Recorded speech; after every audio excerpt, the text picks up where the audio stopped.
तं सहगण रघुनाथान्वितं तं सजीवं साद्वैतं सावधूतं परिजनसहितं कृष्णचैतन्यदेवं श्रीराधाकृष्णपादां सहगण ललिता श्रीविशाखान्वितं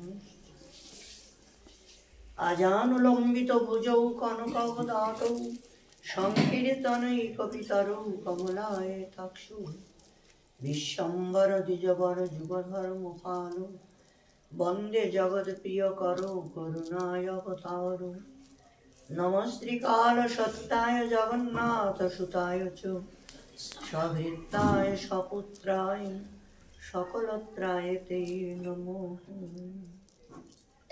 नमो ब्रह्मण्यदेवाय गोब्राह्मण्यहिताय जगद्धिताय कृष्णाय गोविन्दाय नमो तप्तकाञ्चन गौराङ्गी राधिवृन्दावनेश्वरी विश्वभानुसुते देवी तं नमामि हरिप्रिये नारायणं नमस्कृतं नरं चैव नरोत्तमं देवीं सरस्वतीं व्यासं ततो जयमुदीरये वृन्दावै तुलसीदेव्यै प्रिया वै केशवस्यति कृष्णभक्तिप्रदे सत्यवत्यै नमो नमः मुखं करोति वाचालं पङ्गुं लङ्घयति गिरिं यत्कृपातमहं वन्दे परमानन्दमाधवं वाञ्छाकल्पतरुभ्यश्च कृपासिन्धुभ्येव पतितानां पावनेभ्यो वैष्णवेभ्यो नमो नमः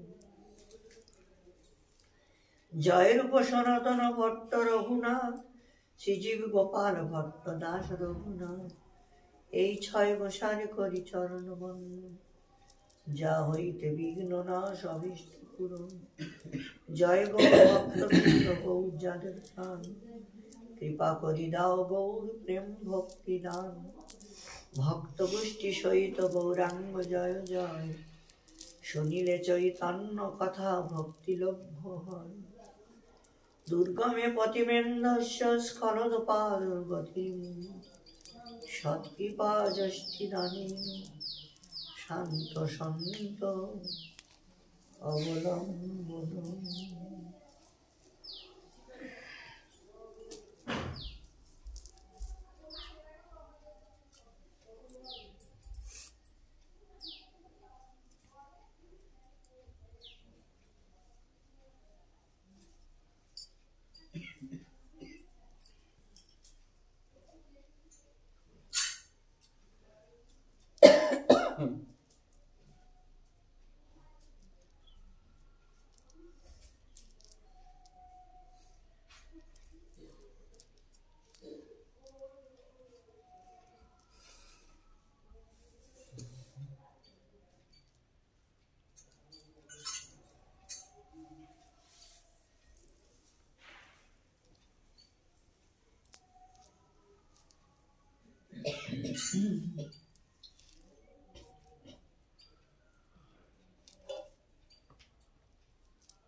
तदेवं तयोः शूलासं हासं बिभ्रतः কৃষ্ণ সতৃষ্ণম উবাচ রঘুমাতঃ কা তত্রুষাত সম্পদস্তি যদেতাবতা প্রয়াসেন প্রয়াস্যামো। আপনাদের সামনে আমি কেন বুঝতে পারতাম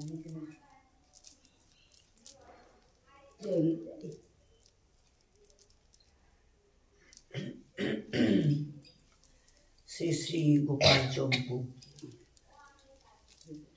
নবম স্বর্গে আমরা আস্বাদন করছি শ্রীমান মহাপ্রভুর কৃপাপাত্র শ্রী জীবগোস্বামী চরণ। তিনি ব্রজলীলা আস্বাদন করাচ্ছেন। ব্রজবাসীরা শকটে এবং পায়ে দলে পদব্রজে বৃন্দাবনাভিমুখে যাত্রা করেছেন। যাত্রায় চলছেন নিত্য গীত বাদ্য ইত্যাদি সঙ্গে। কৃষ্ণ জিজ্ঞাসা করছেন যে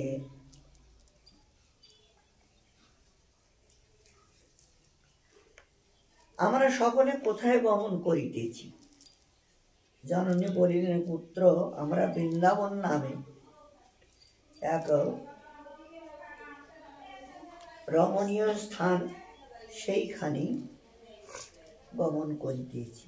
কৃষ্ণ বলিলেন, কবে আমরা গৃহে ফিরে আসিব? মাতা সহাস্যে বলিলেন, বৎস, আমাদের সঙ্গেই তো সেই গৃহ মিলিত হইয়া চলিতেছি, সঙ্গেই তো গৃহ রয়েছি, মানে আমরা যেখানেই যাব সেইখানেই আমাদের ঘর, সেখানে ঘর বানিয়ে নিব সঙ্গে সঙ্গে। কৃষ্ণ বলিলেন, কোথায় নিরূপণ করা যাইবে? বলরাম হাসিয়া বলিলেন, কৃষ্ণ, যাহাদের অদদেশী মানে আকাশাদি নিত্য কার্যের সন্নিবেশ হইয়াছে, সেই সমস্ত মহাসকট রূপী গৃহ সকল দেখো নিকটেই গমন করিতেছি।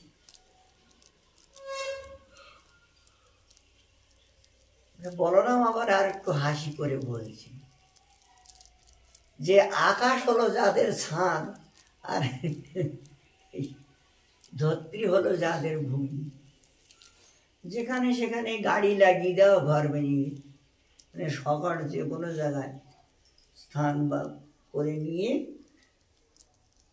তার নিচে শুয়ে যান। মানে এখন এমনই অবস্থা এনাদের। শ্রীকৃষ্ণ যেন আশ্চর্যভাবে দেখিয়া এবং বলরামকে স্পর্শ করিয়া হাসিয়াছিলেন এবং পুনর্বার বলিয়াছিলেন, আপনি ইহা সত্য বলিয়াছেন। এনাদের কোনো এখন আর কোনো ঠিকানা নাই, ঠিকানা আর হবে না। মানে গোকুলে যেমন ছিল এইরকম, বলে এখন তো সবাই বৃক্ষতলবাসী, মানে আকাশের নিচে বাসী। এখন মানে অত্যন্ত দূরবর্তী ভূমিস্থিত হইলেও সেই রূপই লক্ষিত হইতেছে। মানে যত বনের দিকে এগিয়ে যাচ্ছি, বনের ভিতরে যাচ্ছি, ততই মানে দেখছি কিছুই নাই, শুধু বনই আর বন। মানে কৃষ্ণ সব কিছু শুনছেন, জানছেন। তারপরে ওনার নিজ লোককে কি উনি গাছের তলায় রাখবেন? যাদের গাছের তলায় রাখলে ভালো, তাদের গাছের তলায় রাখে। যাদের ঘর করে রাখলে ভালো তাদের ঘরের ভিতরে রাখেন। মানে তিনি সমস্ত সব কিছু ব্যবস্থা করবেন। উনি পুনরায় নন্দগ্রামে গোকুলের মতো বাড়ি করে দিয়েছিলেন ব্রজবাসীদের, বিশ্বকর্মাকে ডেকে এনে। শুধু তাই নয়, ওনারা যেখানে যাচ্ছেন সেখানেই সঙ্গে সঙ্গে সমস্ত ঐশ্বর্য এসে উপস্থিত হয়েছে। কাউকে বুঝতে দেয় না যে আমরা জঙ্গলবাসী, এটাও কাউকে বুঝতে দেয় না। এই ধরনের অষ্টসিদ্ধি যে ওনারা আছে, এনারা সঙ্গে সঙ্গেই সেখানে উপস্থিত হয়ে যায়। ব্রজবাসী যেখানে মন্তব্য করবেন, থাকবেন, সেখানে সঙ্গে সঙ্গে। যেমন রামচন্দ্র অযোধ্যায় আসার আগে ভরদ্বাজ ঋষির আশ্রমে যেয়ে উঠেছিলেন।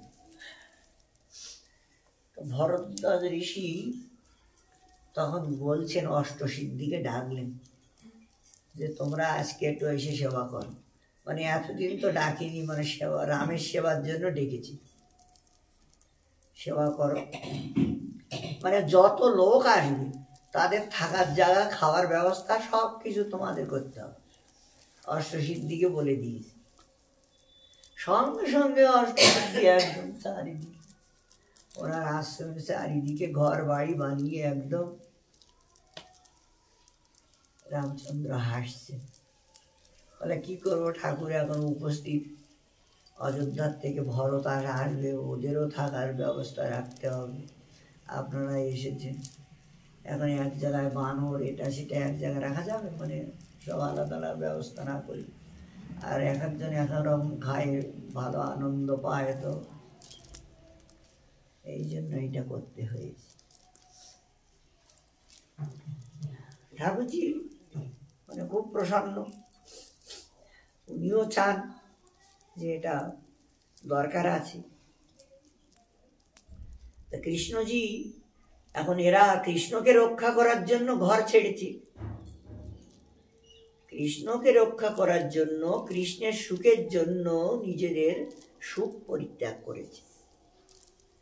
সমস্ত সোনার পালঙ্ক আদি সব ত্যাগ করে বনবাসী হয়েছে। কেন? কৃষ্ণের সুখ চায়। তো কৃষ্ণের সুখের জন্য বনবাসী হয়েছে, তা কৃষ্ণ কি তাদের দুঃখে রাখবে? যেখানে যায় সেখানেই ঐশ্বর্য ভরপুর হয়েছে। মানে ওদের বুঝতে দেয় না, জানতেই নেই যে যারা আমার জন্য এত কিছু ত্যাগ করতে পারে, আমি তাদের জন্য কি করি।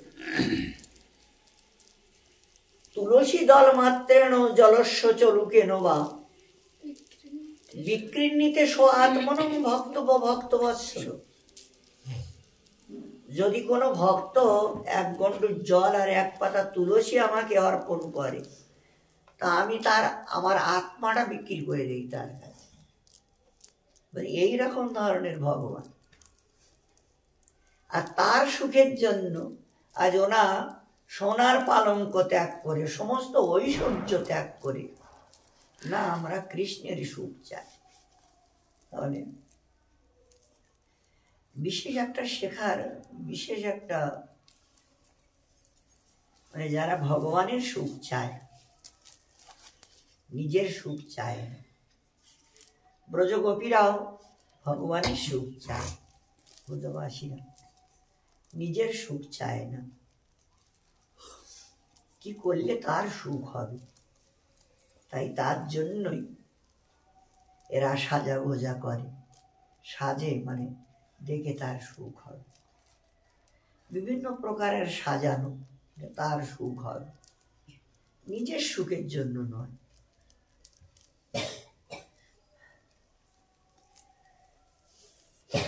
জননী যশোদা রোহিণীর সহিত সহাস্যে বলিলেন, পুত্র,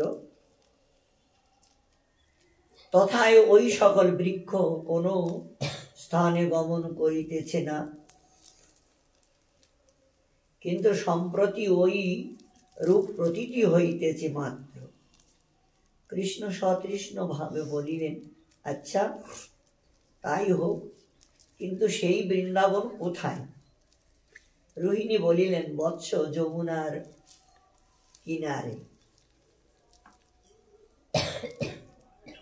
বলরাম বলিলেন, এক যমুনার দূরে পশ্চাৎ পরিত্যাগ হইয়াছে, আর সম্মুখেও কি অন্য এক যমুনা আছে? জননী সহাস্য বলিলেন, বৎস, সেই যমুনার গতি কোন স্থানে অল্পমাত্র ও বিচ্ছিন্ন নয়। বলরাম কিন্তু সুখ পরিপাটির সহিত আশ্চর্যভাবে জননী মুখ অবলোকন করিতে লাগিলেন। কৃষ্ণ বলিলেন, পূজ্য, আপনি কিন্তু তাহা বিবেচনা করেন নাই যে নিশ্চয়ই এই স্থানের মতো সেই স্থানেও সেই যমুনাকে সুস্পষ্টভাবে গমন করিতে দেখা গিয়াছে।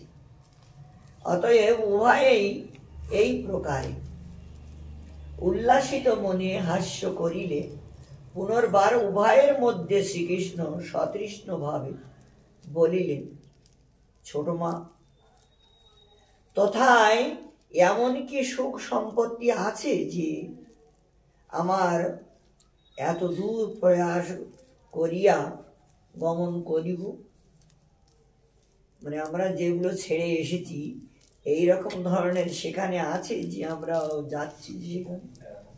রোহিণী বলিলেন, বৎস, এই বৃন্দাবনে বহুবিধ ক্রীড়া স্থান এবং বহুতর ক্রীড়া সামগ্রী বর্তমান আছে। এই বৃন্দাবনটা এমনই, এখানে তুমি যা কিছু বলিবে সমস্ত সব কিছুই প্রাপ্তি হবে। বৃন্দাবনটা এমনই একটা ধাম। কৃষ্ণ শুনে খুব ভালো লাগলো, হাসলেন একবার। কৃষ্ণ সহর্ষং সংকর্ষণ নিষ্কলঙ্ক বিধায় রঙ্গং নিজ শ্যাম ধাম্নয়লঙ্কুর পূর্বেণ সাঙ্গ প্রণয়তয়া সমুত্তানিতা অঙ্গস্তান মুখং পশ্যন বিহাসন বিলাসন মুহুল লুঠতি স্ম সংকর্ষণস্তু তন্মুখ মনুমুখ নিধায় মুহুর্বিহসিত লীলাং বিধায় চিরায়তম হাসয়তি স্ম। শ্রীকৃষ্ণ সহর্ষে নিষ্কলঙ্ক শশধরের মতো বলরামের ক্রোড় দেশকে আপনার শ্যামবর্ণ কান্তি দ্বারা অলঙ্কৃত করিয়া সম্পূর্ণ প্রণয়ের সহিত শরীর উত্থান করিয়া এবং উদ্যমুখী তার মুখ দেখিয়া হাসিয়া বিলাস পাইয়া বারংবার লুণ্ঠিত হইয়াছিলেন।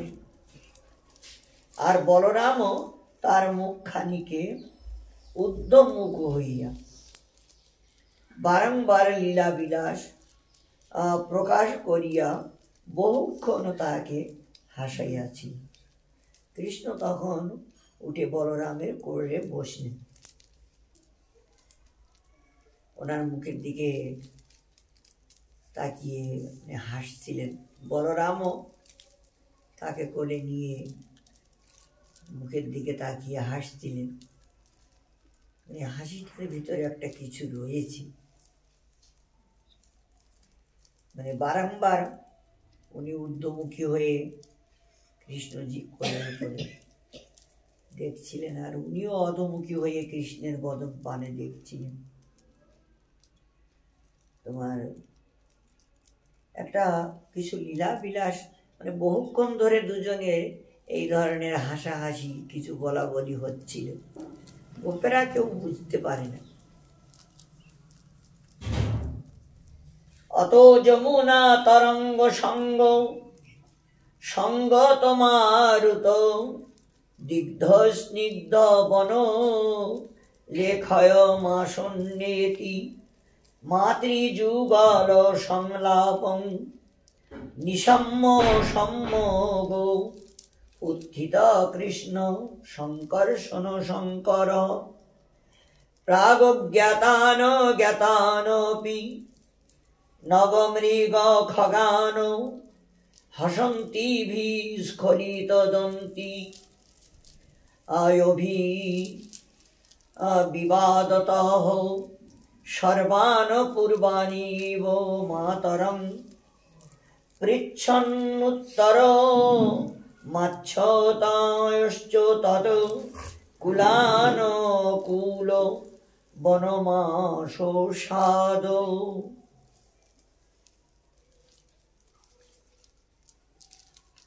তারপর যমুনার তরঙ্গ রাশির সহিত সম্মিলিত হইয়া বায়ু বইতেছিল এবং ওই বায়ু স্পর্শে স্নিগ্ধ হইয়া এই বনশ্রী নিকটবর্তিনী হইয়াছে। জননী যুগলের এই রূপ পরস্পর কথোপকথন শ্রবণ পূর্বক কৃষ্ণ সম্মুখ রূপে উঠিয়া বলরামের সহিত মিলিত হইলেন। হাস্যকারিণী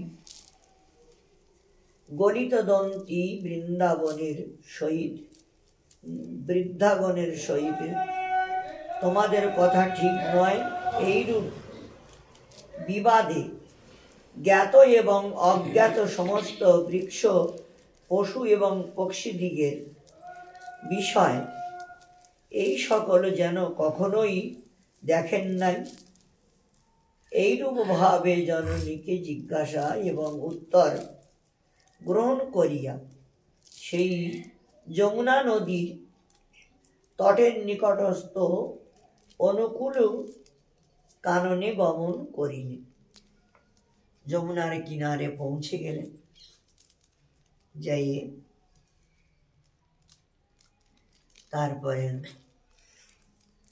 সভা দর্শন করছেন। কৃষ্ণ বলরাম নেমে গেলেন যে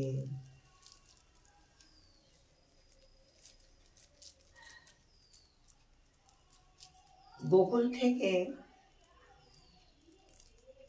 নন্দগ্রামে আসতে গেলে, বৃন্দাবনে যেতে গেলে আবার যমুনা পার হতে হবে। তো যমুনার কিনারে পৌঁছেছেন, এখন যমুনা পার হবে।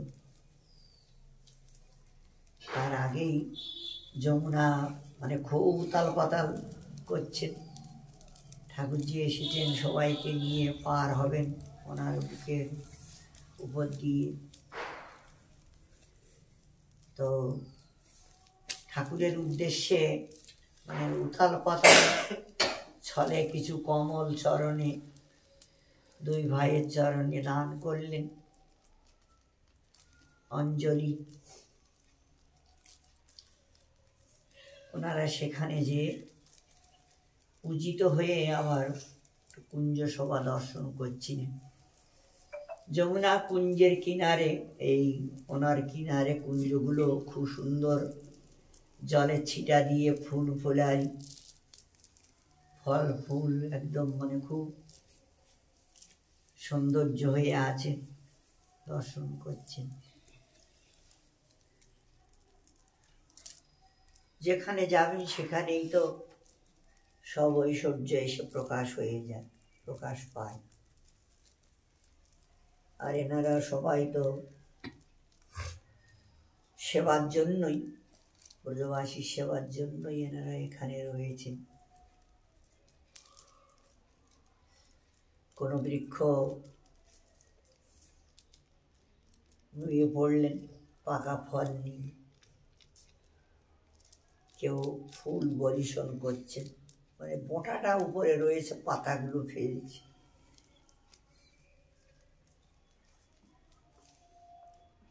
মানে এগুলো ওনাদের সেবা।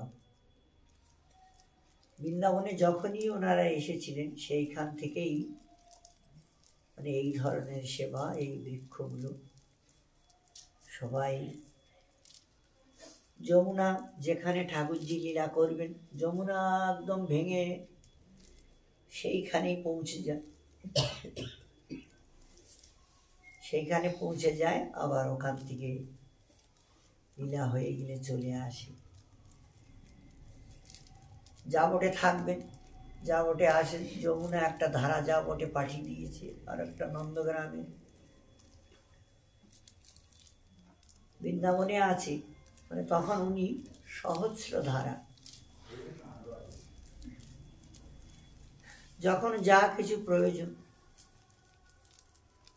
বৃন্দাবনের মাঝখানে গরু চড়াবেন, ও কুণ্ডটায় জল নাই, যমুনা ঠিক যে জল ভরে দিয়ে এসেছি। বুঝতে পেরেছে কালে অমুক জায়গায় যাবেন বনে, এরকম ধরনের। কোনো সময় ঠাকুরজি নিজেই যমুনা ভুলে গেছি, বাঁশি বাজিয়ে দিল, যমুনার সঙ্গে সঙ্গে যে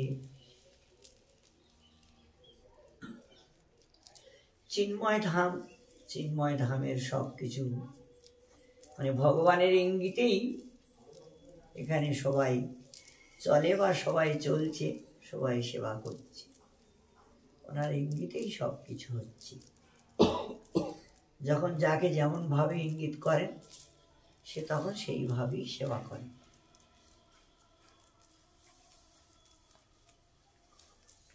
কই অসৌ বৃক্ষ সন্তাদ নিশাচল দল শিল্পলোক অন্ডকোটিন সুতে সয়ুভ বর রাক্ষক ইহ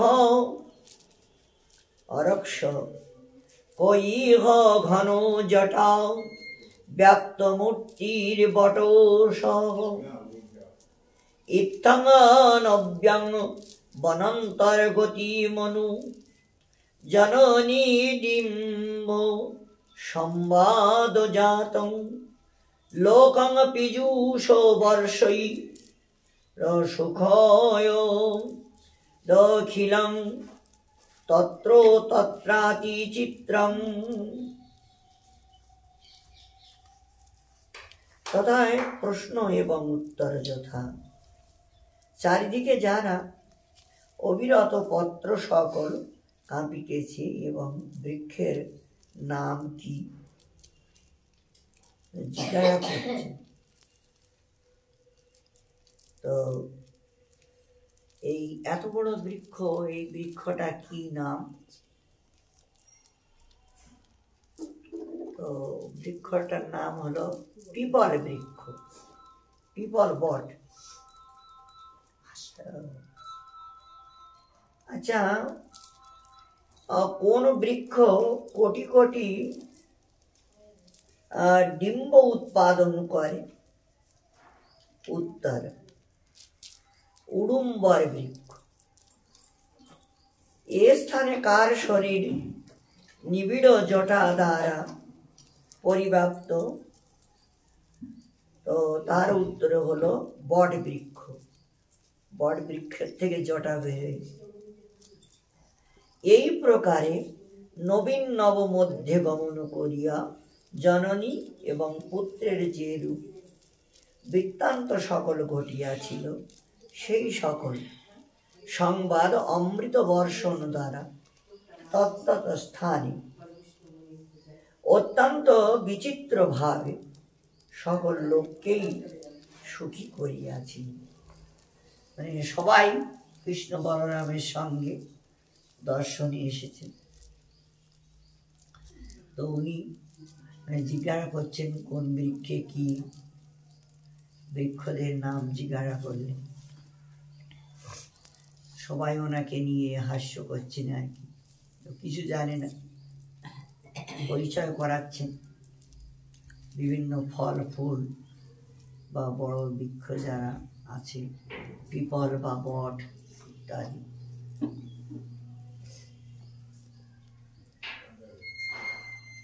গৌর্য শ্যামেন মিশ্রা শুভ নয়ন শুভা কা পপ্লবন্তে হরিণ্যঃ কে বামি শৈরি ভাষ্য প্রতিমতনুধরা রুহি সাক্ষাঃ প্রসিদ্ধা।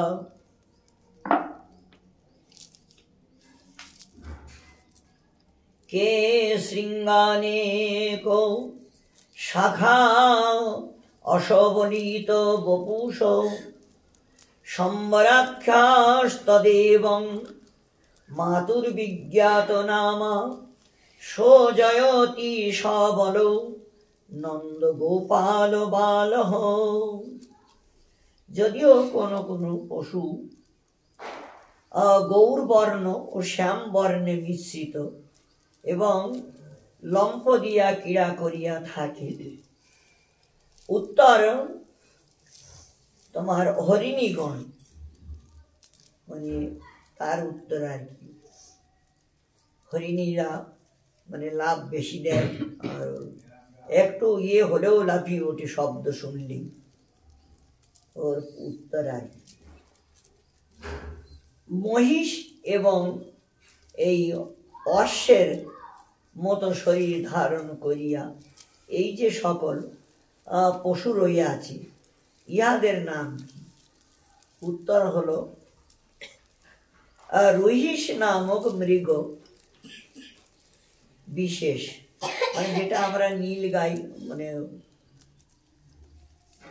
বলা হয়, তা ওদের কিছুটা দেখতে মোষের মতো, ওরা খুব বড়, হরিণগুলো ছোট হয়, আর এই নীল গাইগুলো এদের যে পুরুষগুলো এরা খুব বড় হয়, কিছুটা মহিষের মতো হরিণ মানে মিশ্রিত হয়। এই যে সকল পশুর দেহ শৃঙ্গরূপ বিবিধ শাখায় আর সংযুক্ত হইয়াছে, ইহাদের নাম কি? তো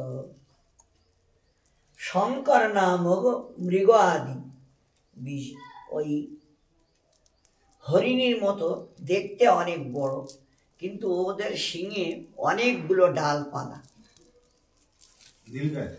না, একটা পশু আছে হরিণীর মতন, তো ওর চেয়ে বড়, আর ডাল অনেকগুলো ডাল শিঙে শিঙে অনেকগুলো ডাল হয়ে থাকে। এগুলো মানে বিদেশে আছে, আমাদের এদিকে অবশ্য নয়। তো এখানে আগে ছিল, যখন কৃষ্ণ এখানে ছিলেন তখন ওইগুলো, তো ওই জিজ্ঞাসা করছে যে এত ডালপালা এগুলো, তা ওর নাম হলো সম্বর, ওই পশুটার নাম। ওদের অনেকগুলো দেখতে মানে মৃগের মতন কিছুটা। অতএব এই রূপে জননীর বাক্যে যিনি পশুদের নাম জানিতে পারিলেন, সেই বলরাম সহিত ঋষি নন্দের শিশু গোপাল জয়যুক্ত হন।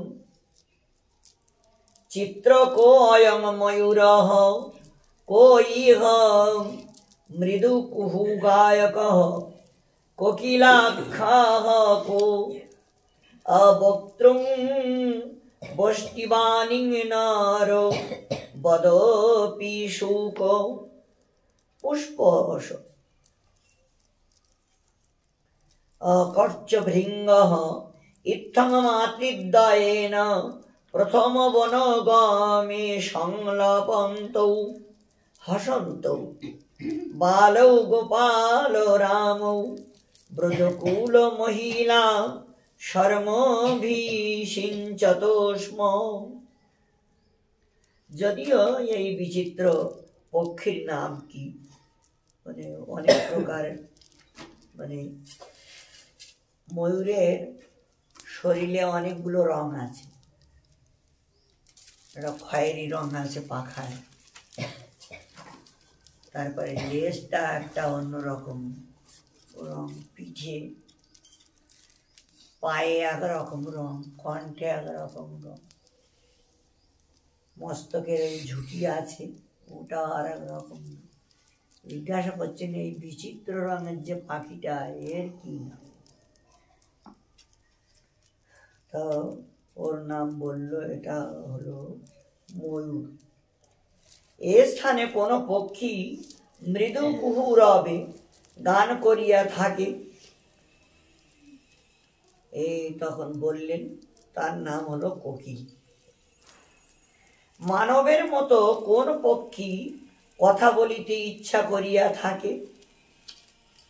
তো উত্তর হলো সুখ পক্ষী, মানুষের মতো কথা বলে।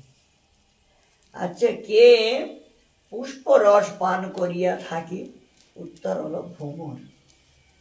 এইরূপে কৃষ্ণ এবং বলরাম প্রথম সে বনগমন করিয়া দুই জননীর সহিত পরস্পর আলাপ করিতে করিতে এবং হাসিতে হাসিতে সুখ প্রবাহ দ্বারা ব্রজ কুলাঙ্গনা দিগকে অভিষিক্ত করিলেন। অথায়াগত স্তরণী সুতা তটং ব্রজ ব্রজাহ সকট ধেনু সংকটং সম্ভ্রমং তরিত উমনস্তয়াচ তে পরস্পরং কলকলকীর্ণ সম্ভ্রমং।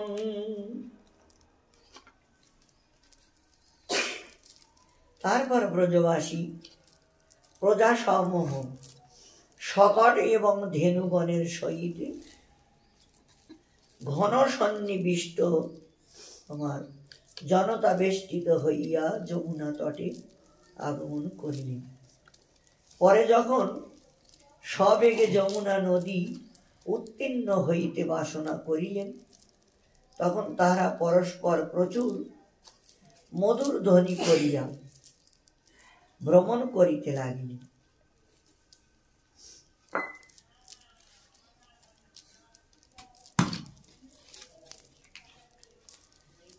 আচ্ছা, চলো আজ এইখানে